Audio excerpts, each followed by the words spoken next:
My fiancé cheated on me with my own mother just days before our wedding, but what I did shocked everyone. I should have known something was wrong when Mom insisted on helping with every wedding detail. She'd never shown interest in my life before. Growing up, she'd been the type of mother who forgot my birthday, but remembered every slight against her. She blamed me for Dad leaving when I was 8, claimed I was too needy, too loud, too much. She'd lock herself in her room for days after arguments, leaving me to fend for myself. I learned to make my own meals by age 10 and forged her signature on school forms by 12. The worst part wasn't the neglect. It was the psychological warfare. She'd tell me I was the reason our family fell apart, that Dad left because he couldn't stand having such a difficult child. She'd compare me to other kids constantly, pointing out how much prettier, smarter, or more talented they were. When I brought home good grades, she'd find flaws. When I made friends, she'd find reasons they were bad influences. When I showed interest in art or music, she'd dismiss it as impractical dreaming. She had this way of making me feel invisible and hypervisible at the same time. If I was quiet, she'd accuse me of being sullen and ungrateful. If I tried to engage with her, she'd tell me I was attention-seeking and exhausting. There was no winning with her, no way to be the daughter she wanted because she didn't want a daughter at all.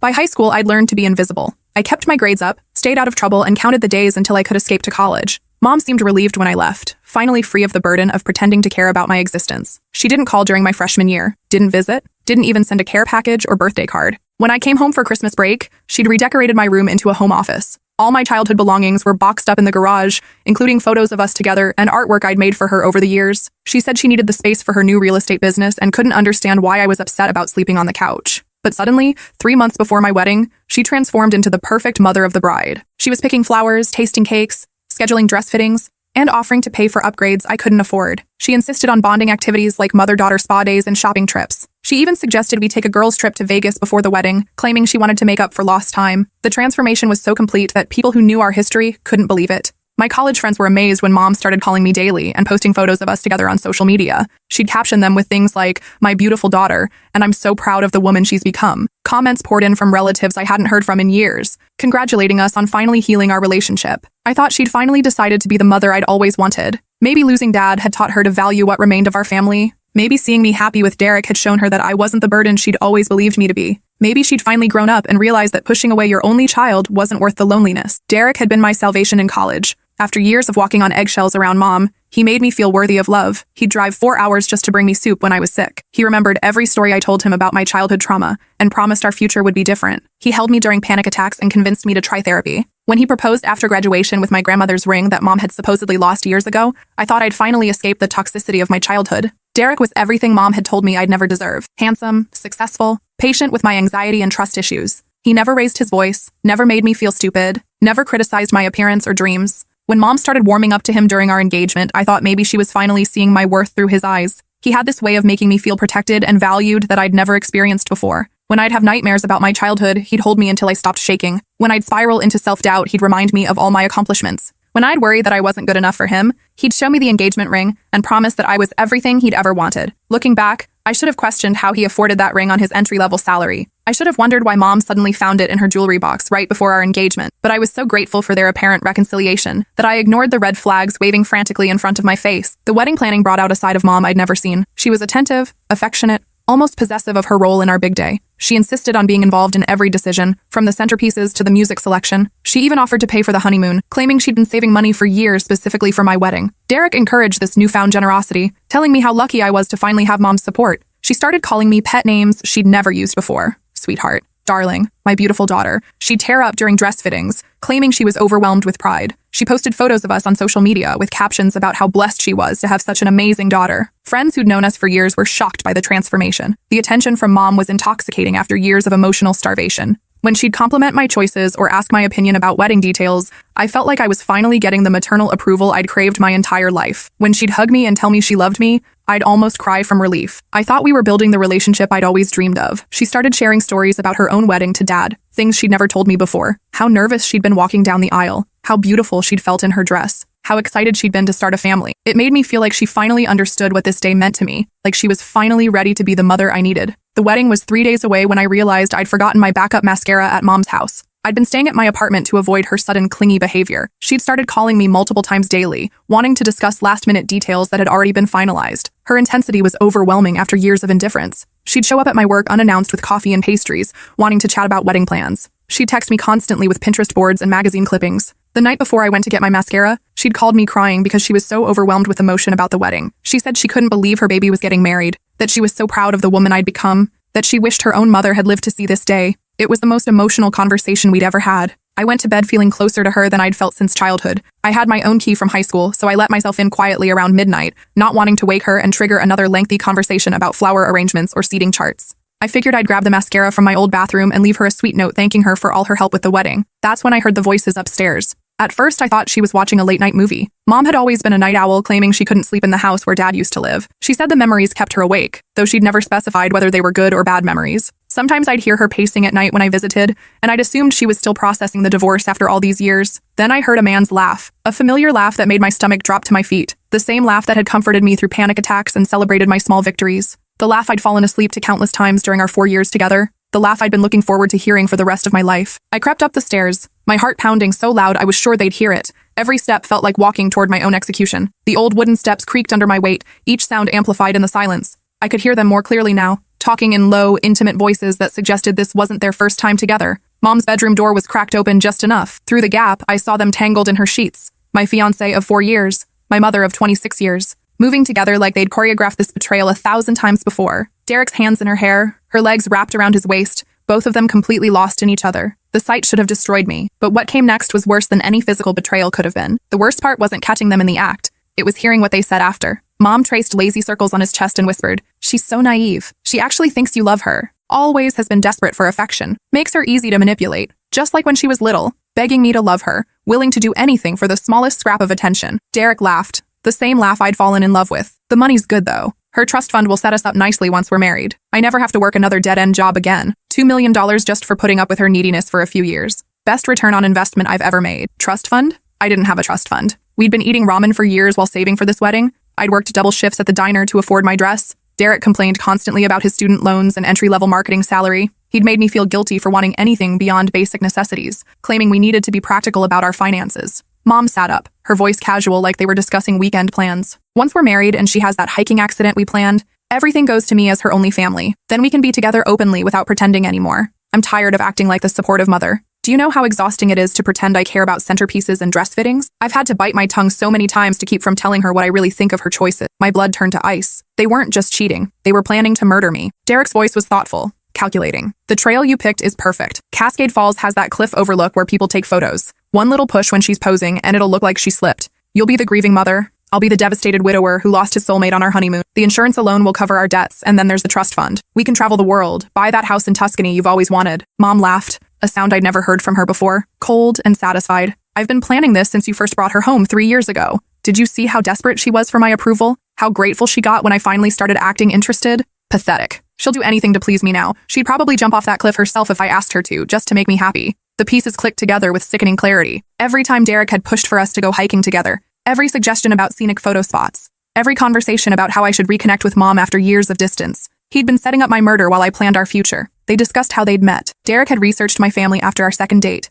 discovered Mom's financial situation, and tracked her down at her real estate office. He'd seduced her with promises of wealth and freedom, convinced her that I was the only obstacle to their happiness together. Mom had been lonely and bitter after years of failed relationships. Easy prey for a charming younger man who told her she deserved better than being tied down by an ungrateful daughter. Derek stretched and checked his phone. The insurance policy finally went through. $500,000 if she dies in an accident within the first year of marriage, plus whatever's left in that trust fund after your mother pays us back for all those years of expenses. We'll be set for life. My mother pays us back? What expenses? Mom's voice turned bitter. Every penny I've spent raising that ungrateful brat. Food, clothes, housing, medical bills. She owes me for ruining my life. If I hadn't gotten pregnant, I could have married Richard Thompson instead of her worthless father. Richard owns half the city now. I could have been somebody instead of stuck with a whining child who never appreciated anything I did for her. Derek nodded sympathetically. "She doesn't deserve you. Never has. You're beautiful, intelligent, accomplished. You should have had the life you wanted instead of being trapped by an accident that should have been prevented." Should have been prevented. They were talking about my birth like it was a mistake that could have been avoided. Like I was a tumor that had grown in Mom's perfect life, something that should have been removed before it could cause damage. They discussed logistics like they were planning a vacation, which trail would be least crowded, what time of day would provide the best cover, how to position themselves so no other hikers would witness the push, how long to wait before calling for help, what their statements to police would be. Mom had researched local rescue response times. Derek had practiced his grief reactions in the mirror. They'd even chosen my burial outfit, something simple that wouldn't suggest I'd been planning to leave Derek for another man. They'd written fake diary entries in my handwriting, documenting fictional depression and suicidal thoughts that would support their narrative if anyone questioned the accident. The most chilling part was how clinical they were about it. No emotion, no hesitation, just cold calculation about the most efficient way to end my life. Mom discussed my death the same way she'd talk about getting rid of old furniture. Derek planned my murder with the same attention to detail he'd used planning our wedding. They talked about the future they'd have together, the trips they'd take with my money, the house they'd buy, the story they'd tell about how grief brought them together, how finding love and tragedy had helped them heal. They'd even planned when to get married, calculating the appropriate mourning period before their relationship could become public. I backed away from the door, my legs shaking so badly I could barely stand. They thought I was stupid, naive, easy to manipulate and dispose of. For 4 years, I'd planned a future with a man who saw me as a stepping stone to wealth I didn't even know existed. And my own mother,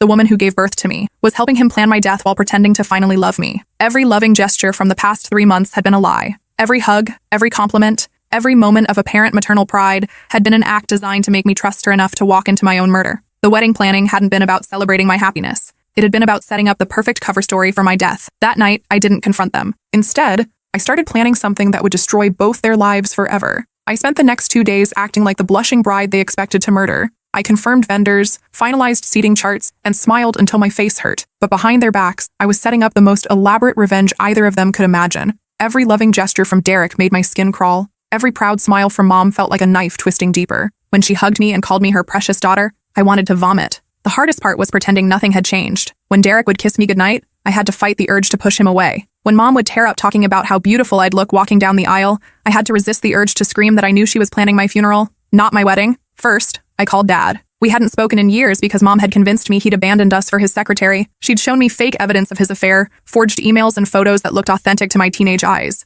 She'd told me he'd called me names, said he regretted having a daughter, wanted nothing to do with my future. When I tracked down his number and called him, Dad broke down crying when he heard my voice. He'd been sending child support for years, which Mom claimed she never received. He'd tried to maintain contact, but Mom intercepted his letters and phone calls. She'd convinced the court that any contact would traumatize me further, given my supposed emotional instability. She'd even faked a doctor's report claiming I had severe anxiety triggered by thoughts of Dad. Your grandmother left you everything when she died, he explained through tears. A trust fund worth over $2 million that was supposed to support your education and future. Your mother has been the trustee, but it transfers to your spouse when you marry or to you directly at age 30. She's been living off the interest for 18 years while telling you we were broke. The revelation hit me like a physical blow. All those years of wearing secondhand clothes while Mom bought designer handbags. All those nights of eating cereal for dinner while she went out to expensive restaurants. All those times I'd felt guilty for needing school supplies or wanting to participate in activities because we couldn't afford them. She'd had access to more money than most people see in a lifetime, and she'd let me believe we were struggling. Dad was horrified when I told him about the murder plot. He'd suspected Mom was unstable after their divorce, but this level of evil shocked him. She'd been manipulative and controlling during their marriage,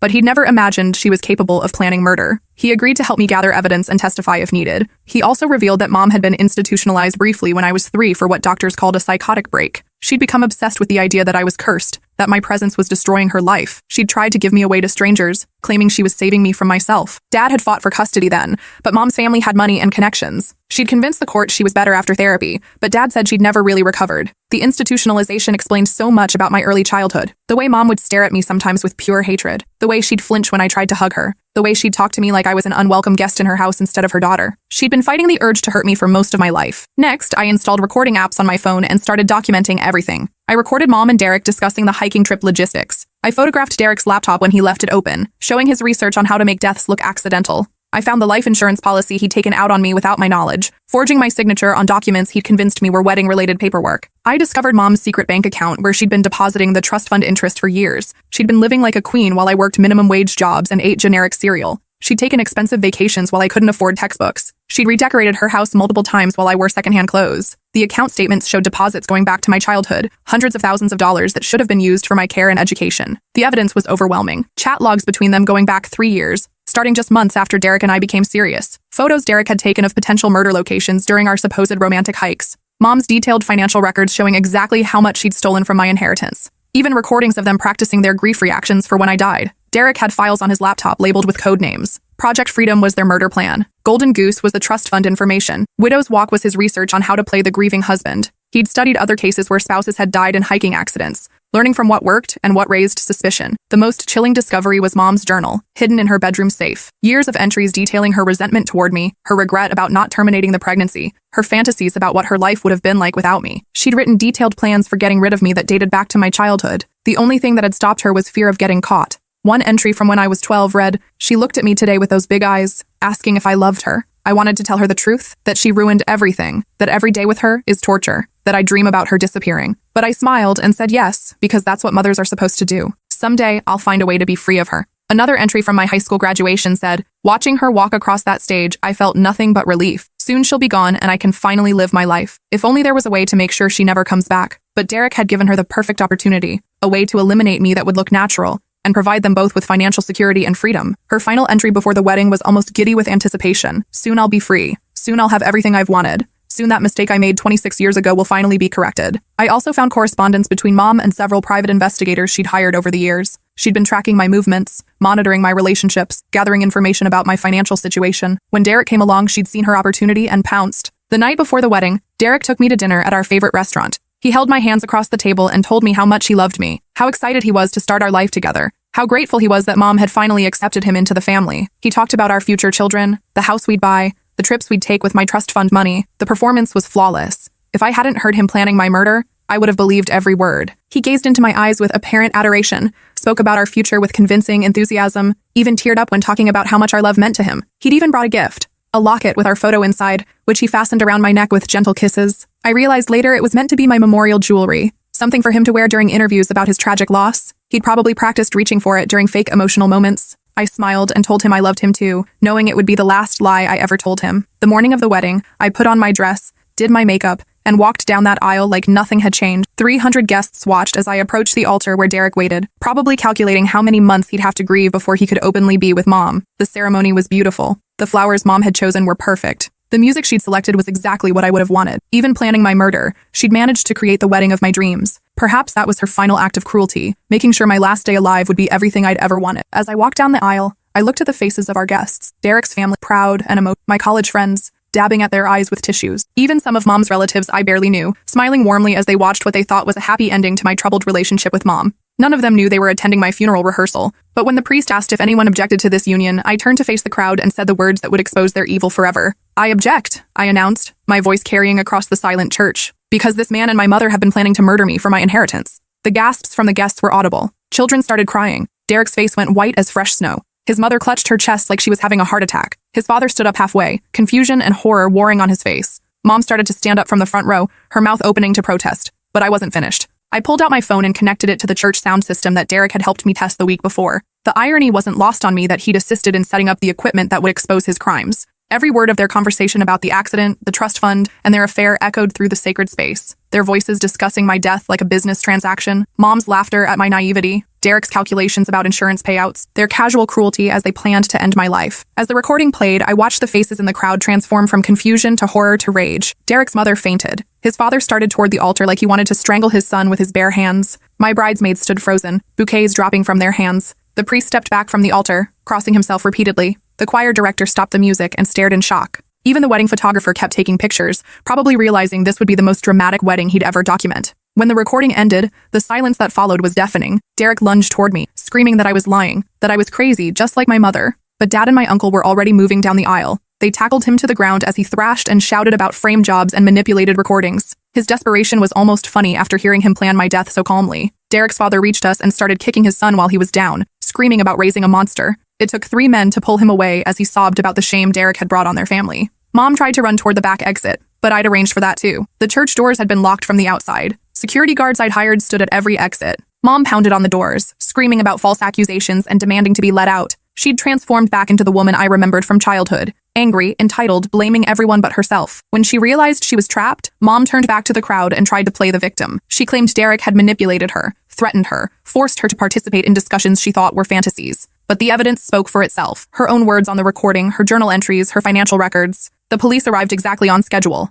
I'd called them that morning and arranged for them to wait outside until my signal. Detective Rodriguez, who I'd met with twice that week, entered with a warrant for their arrests. They took Derek and Mom into custody on charges of conspiracy to commit murder, insurance fraud, and embezzlement. As they led Mom away in handcuffs, she looked back at me with pure hatred blazing in her eyes. "This is all your fault," she hissed. "I should have gotten rid of you years ago like I wanted to. You've been nothing but a burden since the day you were born. I wish I'd never had you. You ruined my life, and now you're trying to ruin it again." Even facing prison, she couldn't take responsibility for her choices. The mask had finally slipped completely. This was the woman who'd raised me, who'd made me believe I was worthless and unlovable. At least now everyone could see her true nature. Derek tried a different approach as they read him his rights. "Baby, please, this is all a misunderstanding. I love you. Your mother manipulated me. She threatened to hurt you if I didn't go along with her plan. I was trying to protect you. I would never actually hurt you. You have to believe me." But I'd heard him laugh about my naivety. I'd seen his research on murder methods. I'd found the insurance policy with his signature requesting the maximum payout for accidental death. His lies couldn't undo the truth I'd recorded. The aftermath was chaos. Guests fled the church in shock and horror. The media arrived within hours, drawn by reports of a wedding day murder plot. The story went viral immediately.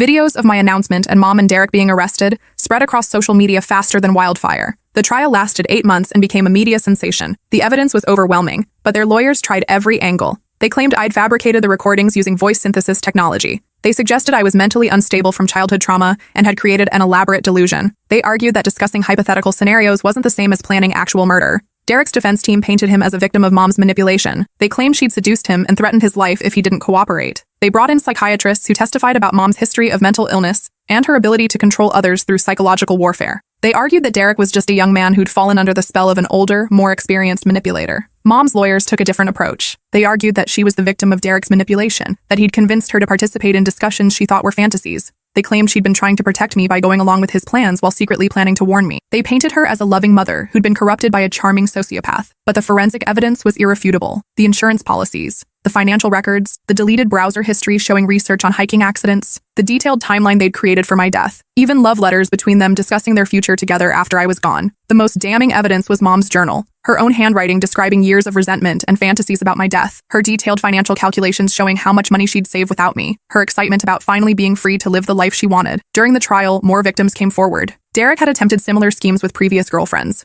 though none had trust funds worth killing for. He'd cultivated relationships with vulnerable women, isolated them from their families, then disappeared when he realized they had no money worth stealing. One woman testified that he'd researched her family's finances and suddenly lost interest when he learned her parents were in debt. Mom's history was even darker. Childhood friends testified about her narcissistic behavior and violent outbursts. Former colleagues described her obsession with money and status. Even her own sister admitted that Mom had always been jealous of others' happiness and determined to destroy anything she couldn't have for herself. The sister revealed that Mom had tried to manipulate inheritance distributions when their own mother died, attempting to convince relatives that she deserved a larger share because she'd been caring for a child. She'd lied about my needs and expenses, claiming I required expensive medical care that didn't exist. Derek got 30 years for conspiracy to commit murder, insurance fraud, and attempted theft. Mom got 25 years and was ordered to pay back every penny she'd stolen from my inheritance, plus interest and penalties totaling over $4 million.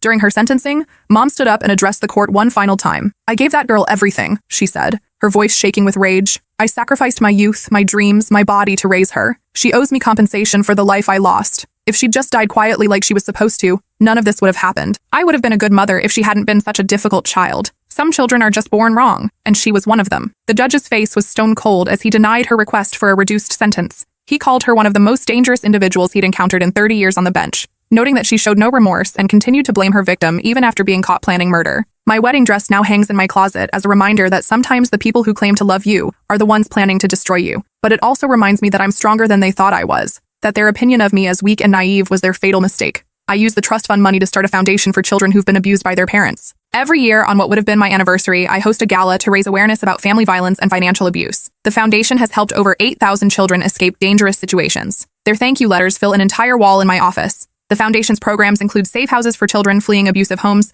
legal aid for custody battles, therapy services for trauma recovery, and financial education to prevent future exploitation. We've expanded to 18 states and helped pass legislation requiring better oversight of trust fund management. We also operate a 24-hour hotline for children who suspect their parents are stealing from them or planning to harm them. The calls range from teenagers who've discovered empty college funds to adult children who've learned their elderly parents have been manipulated by caregivers. Each case requires careful investigation and often involves law enforcement. Derek writes me from prison sometimes, claiming he really did love me and was manipulated by Mom. He insists that if I just talked to him about the trust fund, none of this would have happened. He blames Mom for corrupting his pure intentions. His letters alternate between begging for forgiveness and threatening revenge when he gets out. I burn them all unread now, but I keep copies for law enforcement in case he escalates to direct threats. Mom was denied parole 4 times. She'll serve her full sentence. During her last parole hearing, she told the board that she still believed killing me would have been justified compensation for raising an unwanted child. She showed no remorse and blamed me for destroying her life by refusing to die quietly. They denied her unanimously and noted that she remained a danger to society.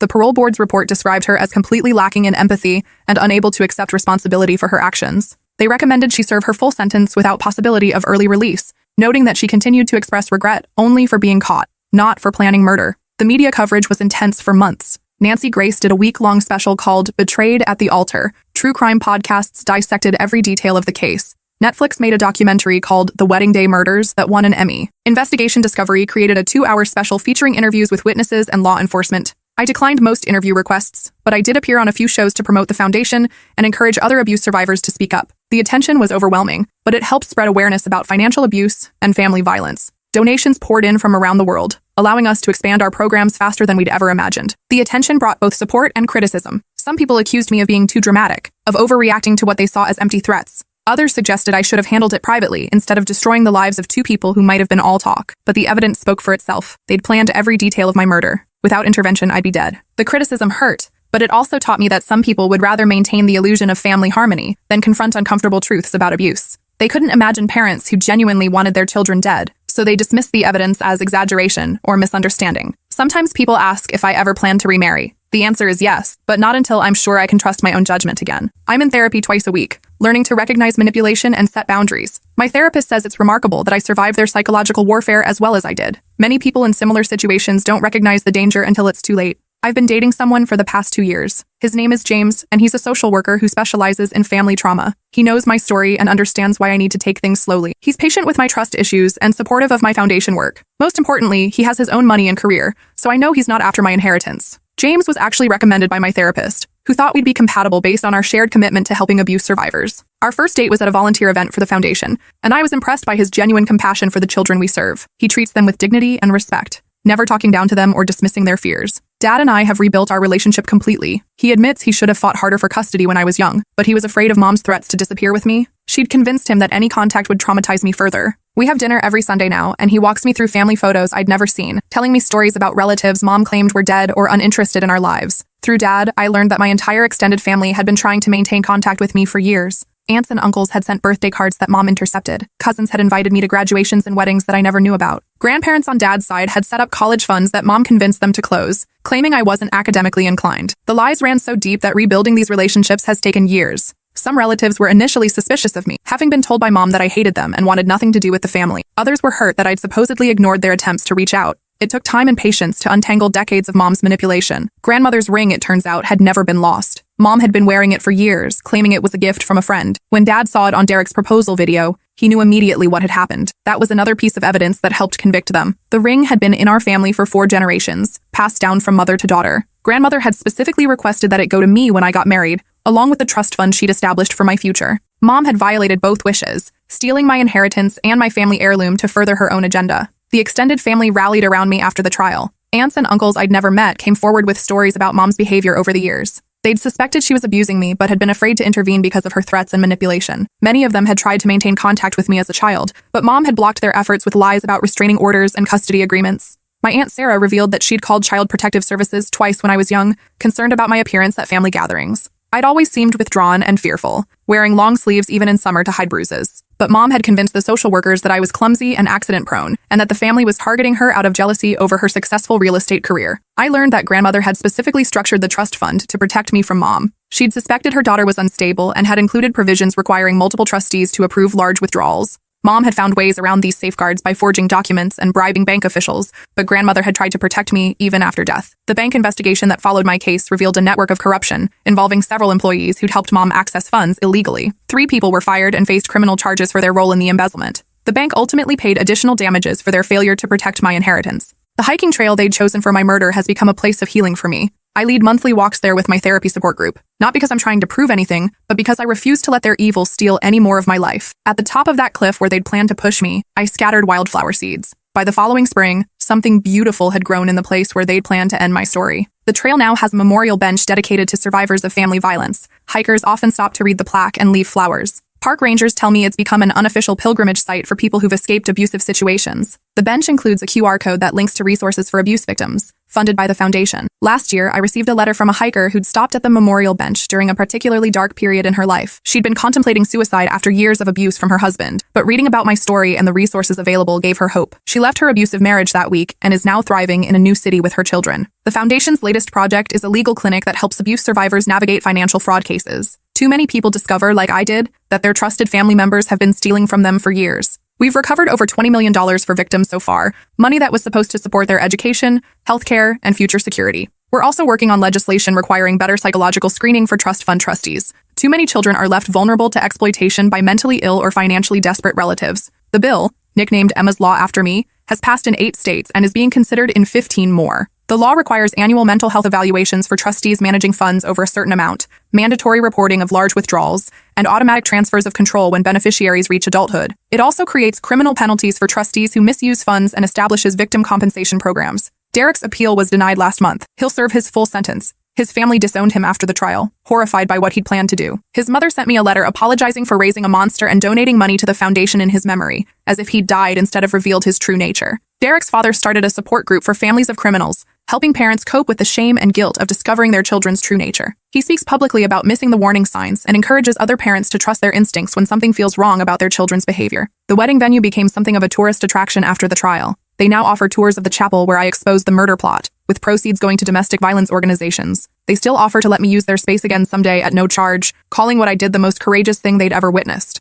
The venue has also implemented new security protocols after my experience. They now require background checks for all wedding parties, maintain locked exits during ceremonies when requested, and have trained staff to recognize signs of domestic violence or coercion. Derek's former coworkers have reached out over the years with stories about his behavior they dismissed as quirky at the time. He'd researched life insurance policies obsessively, asked inappropriate questions about their family finances, and shown unusual interest in their relationship problems. They realized after the trial that he'd been hunting for his next victim. His supervisor at the marketing firm revealed that Derek had been using company resources to research potential targets. He'd run background checks on coworkers' daughters and accessed databases that contained financial information about local families. The company fired him posthumously and implemented stronger cybersecurity measures. The insurance company that issued my policy has used the case in training materials about fraud detection. They've implemented new safeguards requiring face-to-face meetings for high-value policies, psychological evaluations for unusual circumstances, and mandatory waiting periods for policies taken out shortly before marriages. The company also created a whistleblower program that rewards people for reporting suspicious insurance applications. Several other murder plots have been uncovered through this program, saving lives and preventing fraud. The church where we were married has added security protocols for weddings after my experience. They now require background checks for all vendors,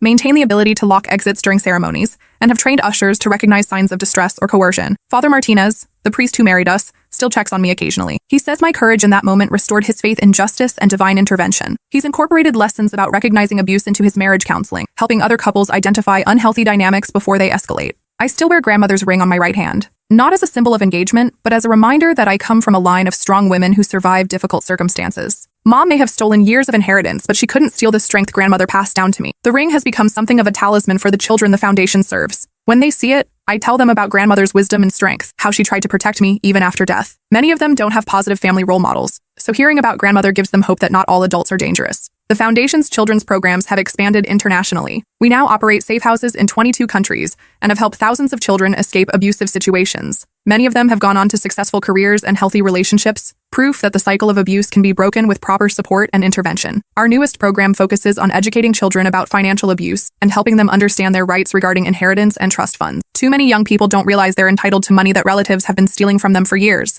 One of our success stories is Maria, who came to us at age 16 after discovering her stepfather had been stealing from her college fund. With our help, she recovered the money, graduated from medical school, and now runs a clinic in her hometown. She credits the foundation with saving not just her future, but her life. The therapy programs we offer have helped hundreds of children process trauma and build healthy relationships. Our therapists specialize in family betrayal cases, understanding the unique challenges faced by children whose parents were supposed to protect them, but instead became their greatest threat. As I write this, it's been 7 years since that horrific night when I discovered their plan. 7 years since I learned that the two people I trusted most in the world saw me as nothing more than an obstacle to wealth and happiness. 7 years since I realized that sometimes saving your own life means destroying the lives of people who were supposed to protect you. The trauma isn't gone. I still have nightmares sometimes, still struggle with trust issues, still feel a chill when I think about how close I came to dying. But I've learned that survival isn't just about staying alive. It's about building something meaningful from the wreckage of what others tried to destroy. I don't regret exposing them. I don't regret the public humiliation or the prison sentences or the financial ruin. They made their choices. They planned my death while I planned our future. They underestimated me at every turn. The girl they thought was naive and easy to manipulate is now a survivor who's helped thousands of others escape similar situations.